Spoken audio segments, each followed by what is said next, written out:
All right, we're kicking things off with Vicki McKenna for our weekly Culture Cast segment. Vicki, a little sanity at the end of every week with you. I wish the stories weren't so depressing. We have two stories today from Eau Claire, Wisconsin. If you don't know where that is, or you've never heard of it, no big deal. It's apparently a very small liberal city on the border of Minnesota, and I guess we shouldn't be surprised what we find out. We found out, first of all, that at Eau Claire North High School, a staffer in the skills department, God only knows what that means, has posted a flyer that's causing all kinds of trouble. There's the flyer. It says, if your parents aren't accepting of your identity, then I'm your mom now. So basically, either you and your mom agrees with everything you do, or you can get a new mom at the public school. Yeah, well, I mean, I don't know if I would describe that as sanity. This may not be sanity at the end of the week. This may be just another, demonstration of insanity. Eau Claire, it's not just Eau Claire. It's Madison. It's Kettle Moraine, which is in the southeastern part of the state.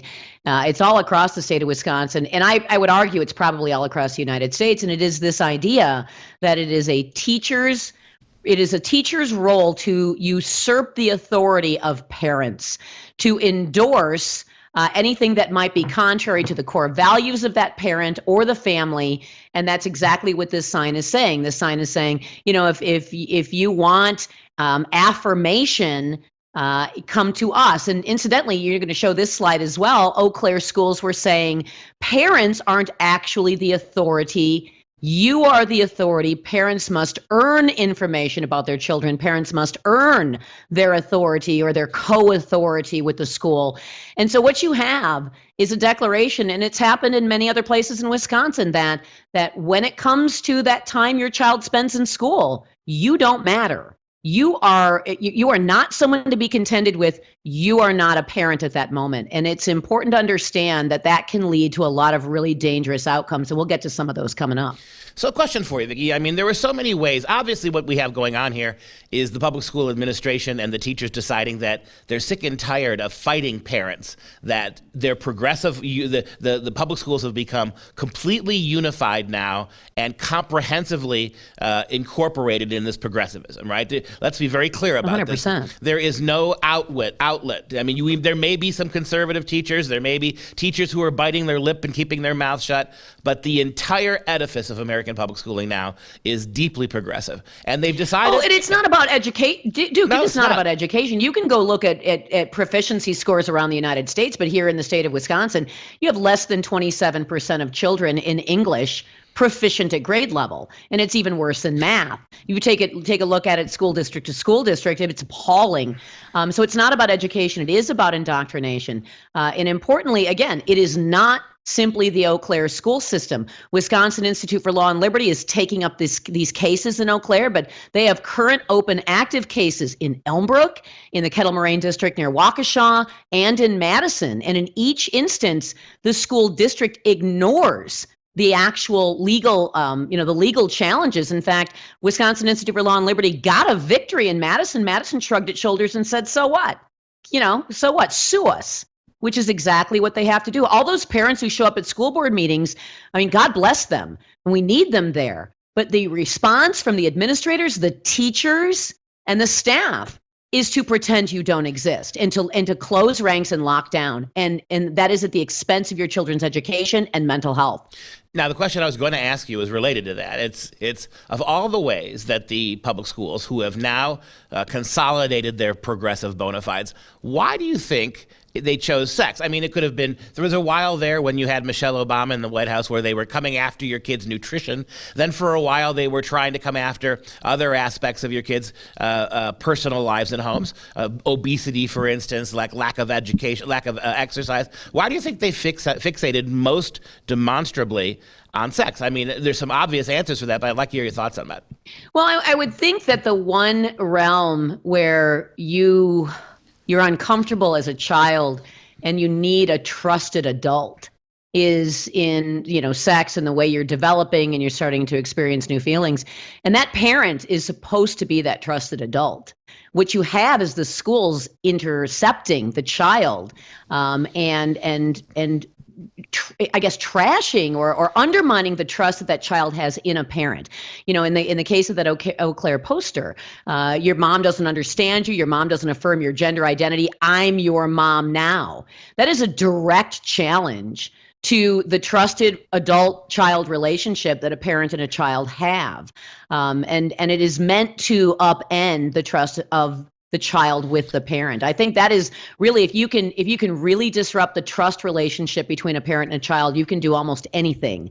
You can distance a child politically, ideologically, religiously, sexually. You can do a lot if you can break that bond of trust. If you go back to that poster once more, that's a threat, Vicki. That is a definitive threat. If your parents don't conform to our sexual politics at the public schools, then we now will be your mother. This is like dangling drugs in front of kids and say, unless your parents are open to you experimenting with drugs, we will be your mothers and we're going to give it to you. I mean, this is it's that down the rabbit hole.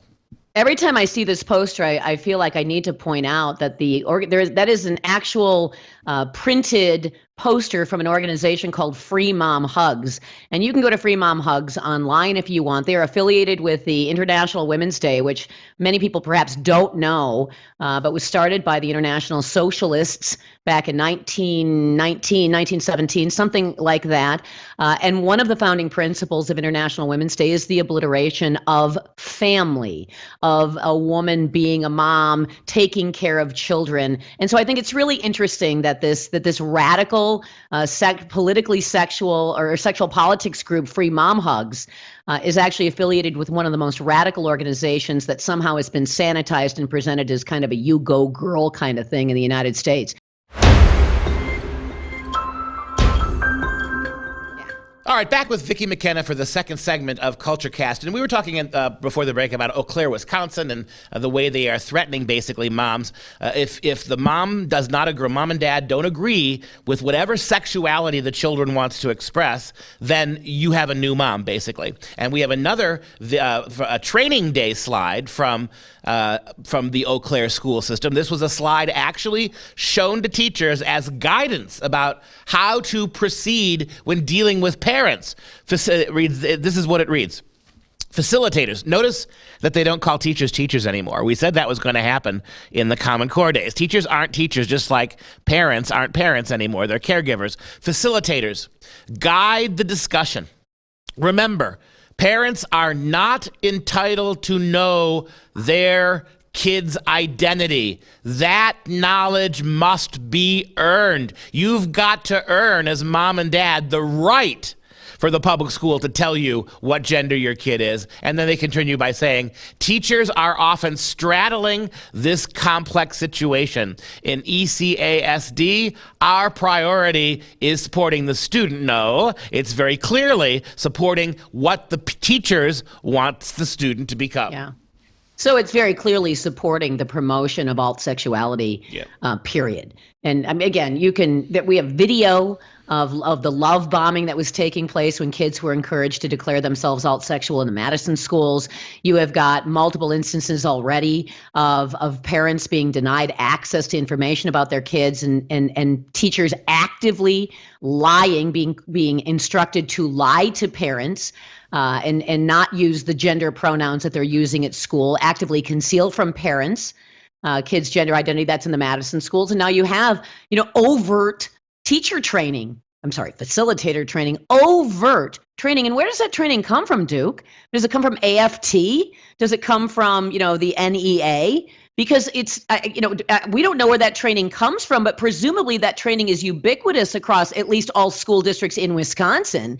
And from what we can tell from stories we have seen, school districts across the United States. So who is developing the teacher training materials that are teaching teachers that their goal is to subvert parental authority and core values of a family? Well, the short answer is LGBTQ groups. Our dad, Planned Parenthood has a hand in this, and anybody who stands to benefit politically or financially is behind a lot of this administrative stuff as well. But this posts another question I want to ask you. So now we have still, overwhelmingly young children in middle and high school who are heterosexual. So what do you think? Psychologically, what do you think it means when these kids, the vast majority of them are traditionally gendered, the vast majority of them are heterosexual, when all of this time and fuss and money and attention and popularity is being thrust around anybody else? The underlying implication here is if you're heterosexual, you're backward. I mean, we may allow it in this day and age, but you better apologize for your privilege, and you better realize that it's people like you with your evil normativity who have harassed these people ever since the age of the dinosaurs. I mean, what psychological message do you think is being sent to everybody else in the classroom? I think how it probably started was the heterosexual kids were just dismissed as not special, and doesn't every kid want to be special?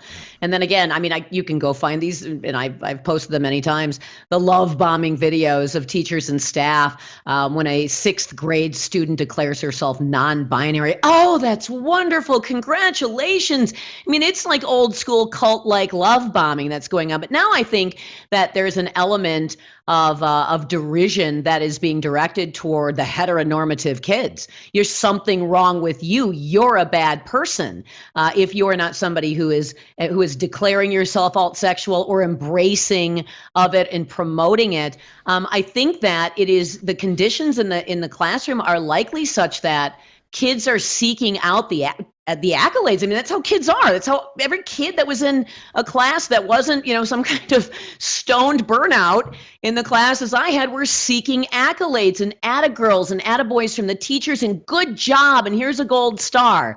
And now instead of getting those things for being excellent at English, getting 100% on your spelling test, or 100% of your math quiz, you're getting it if you declare yourself to be non-binary or omnisexual or transgender.